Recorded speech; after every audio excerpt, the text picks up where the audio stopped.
जोहार झारखंड, नमस्कार। Live Indian guard से मैं केतकी। तो वैसे तो आसमान में धुंध और बादल हैं, लेकिन बीबीएमकेयू में चुनावों में समीकरण और रिजल्ट थोड़े थोड़े क्लियर होने लगे हैं। जी हाँ, आज वो अंतिम दिन जब नॉमिनेशन किया जा सकता था। 3 बज चुके हैं और 3 बजे तक जितने नॉमिनेशंस आए उन सबको रिकॉर्ड कर लिया गया। लेकिन कितने नॉमिनेशंस फाइल हुए और क्या कोई ऐसा भी है जो बिना लड़े योद्धा बने विजेता बन गया? तो खैर, इन सारे मुद्दों पर होगी बात, क्योंकि हमारे साथ बीबीएमकेयू इलेक्शन कमीशन के कोऑर्डिनेटर केएम सिंह सर हैं। सर, सबसे पहले नमस्कार। नमस्कार। नमस्कार सर, सबसे पहले ये बताइएगा कि कैसा रहा ये 4 दिन जो नॉमिनेशन का था? बहुत अच्छा रहा, लेकिन इसके साथ ये भी कहना चाहेंगे कि इलेक्शन के लिए जो नॉमिनेशन करना था जी, वो 4 तारीख से प्रारंभ होना था। 4, 5, 6 और 7 4 दिन दिया गया था जी। लेकिन 4 और 5 पूरा सन्नाटा रहा जी। लगता है ये स्ट्रेटजी बनाने में लोग लगे हुए होंगे। बहुत स्वाभाविक है कि कैसे कैसे क्या करना चाहिए जी। और 5 तारीख को नॉमिनेशन हुआ 11 लोगों का, और आज जो है आज फिर नॉमिनेशन हुआ मुझको लगता है कि 8 लोगों का। तो सब मिला करके समझिए कि पूरा हो गया। Vinod Bihari Mahato Koylanchal university teachers association का नॉमिनेशन जो है वो पूरा हो गया। आज पूरा हो गया। जी जी जी। जी। सर, नाम पहले तो जानना चाहूँगी। अलग अलग पोस्ट के लिए क्या क्या नॉमिनेशंस हुई हैं? पहले तो वो जो संख्या है वो प्रेसिडेंट के लिए 1 था, चुनाव करना था, नॉमिनेशन था। जनरल सेक्रेटरी के लिए 1 था, जो सीट है जो सीट है उसके बारे में बात कर रहा हूँ। और वाइस प्रेसिडेंट के लिए 5 सीट था, और सेक्रेटरी के लिए 5 था, और उसके साथ में ट्रेजरर के लिए 1 था। तो वो सब मिला करके 13 की संख्या थी उसकी। 13 की संख्या के बदले मुझको लगता है कि 18 लोगों ने नॉमिनेशन किया है। 18 टीचर्स ने अपना अपना नॉमिनेशन किया है। जी। सर, पहले तो ये कि निर्विरोध कौन चुने गए? निर्विरोध में अगर मेरे रिकॉर्ड से बात करें, अब हम कर सकते हैं ऑन रिकॉर्ड बात, क्योंकि 3 बजे का समय समाप्त हुआ। तो अब ये कह सकते हैं कि विनोद बिहारी महतो कोयलांचल यूनिवर्सिटी के टीचर्स एसोसिएशन के प्रेसिडेंट और का 1 जो था 1 ही नॉमिनेशन हुआ, और जनरल सेक्रेटरी का 1 ही नॉमिनेशन हुआ। ओके, मतलब विजेता हमें मिल गया? नहीं, ये हम नहीं कह सकते, क्योंकि स्क्रूटनी होगा उसका। जब फॉर्म की स्क्रूटनी होगी उसमें पता चलेगा कि मतलब जब स्क्रूटनी होकर के कल डिक्लेयर होगा कि कौन लोग आगे आ गए हैं, कौन लोग आगे नहीं आ पाए हैं। ये कल डिक्लेयर होगा। आज ये मतलब आधिकारिक घोषणा कल होगी, लेकिन क्योंकि नॉमिनेशन 1 हुए हैं तो दावेदारी उन्हीं की चल रही है। दावेदारी 2 ही है, लेकिन दावेदारी में स्क्रूटनी जो होगा उसकी एक अपनी पद्धति है।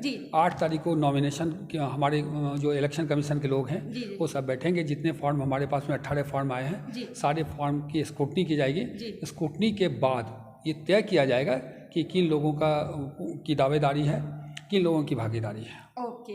सर, ये जो अध्यक्ष पद के लिए डीके सिंह सर ने किया है, और सर जनरल सेक्रेटरी के लिए अमूल्य सुमन बेग सर ने। सर, वाइस प्रेसिडेंट के लिए किन किन लोगों ने किया है, अगर नाम बता दें? वाइस प्रेसिडेंट के लिए जो नाम मतलब शुरुआती तो कल और आज मिला करके जब हम बात करेंगे, तो वाइस प्रेसिडेंट के लिए आपको सुमिता खलको जो बीएसके कॉलेज मैथन की हैं उनका है। उसके बाद कुछ और नाम भी है। समिष्टा आचार्य है, वो भी वाइस प्रेसिडेंट के लिए है। उसके बाद अमरनाथ जी हैं, वो भी वाइस प्रेसिडेंट के लिए हैं। उसके अलावा और बहुत सारे लोग हैं। 8 लोग और 5 सीटें हैं। हाँ, 5 सीट है, 8 लोग हो गए सब मिला करके, जिसमें कि वाइस प्रेसिडेंट के लिए कल का जो डेट था, जो 6 तारीख का था, उसमें 5 लोगों ने पर्चा भरा था अपना।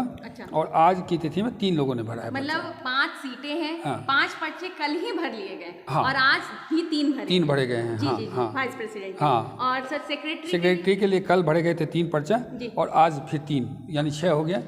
सीट है 5।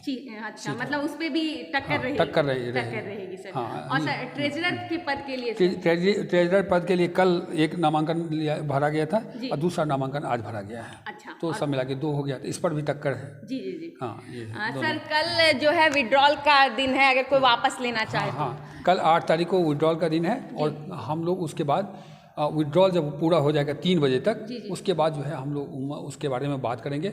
अभी जो स्क्रूटनी होगा विड्रॉल के बाद होगा, यह फिर से रिपीट कर देते हैं, स्क्रूटनी जो किया जाएगा विड्रॉल के बाद, तो वो पूरा का पूरा सीन क्लियर हो जाएगा। उसके बाद हम लोग उसके बारे में फिर वो करेंगे। उसके बाद घोषणा की जा सकती है कि किस किस पदों पे स्क्रूटनी के बाद जिन लोगों का पर्चा सही पाया जाएगा उसके बारे में घोषणा कर दी जाएगी कि इनका पर्चा सही पाया गया है और किनका किनका कैंडिडेचर है और किनका कैंडिडेचर रिजेक्ट हो गया है।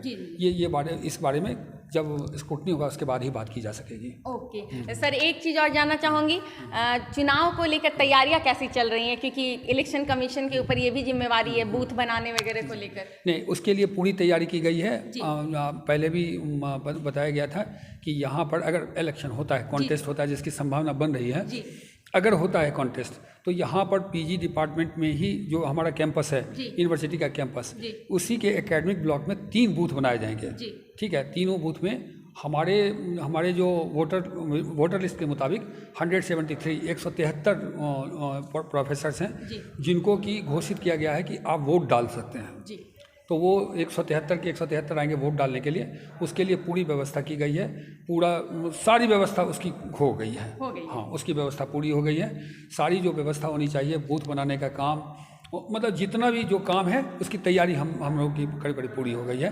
अब तब जबकि कैंडिडेचर डिक्लेयर हो जाएगा तो हम लोग तब छपाई का काम करेंगे, जो वोट ये बैलेट पेपर बनता है तब उसके बाद उसकी शुरुआत की जाएगी। Okay, thank you sir. तो आपने सुना कितने लोगों का भविष्य दांव पर है।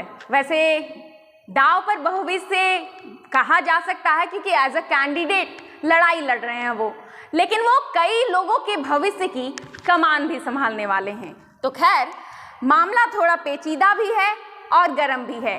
पहले 2 दिन एक भी नॉमिनेशन नहीं, मतलब बैकग्राउंड प्रिपेयर किया गया है और एक सोची समझी रणनीति के बाद ही नामांकन और पर्चा दाखिल किया गया है ताकि जीत सुनिश्चित हो सके।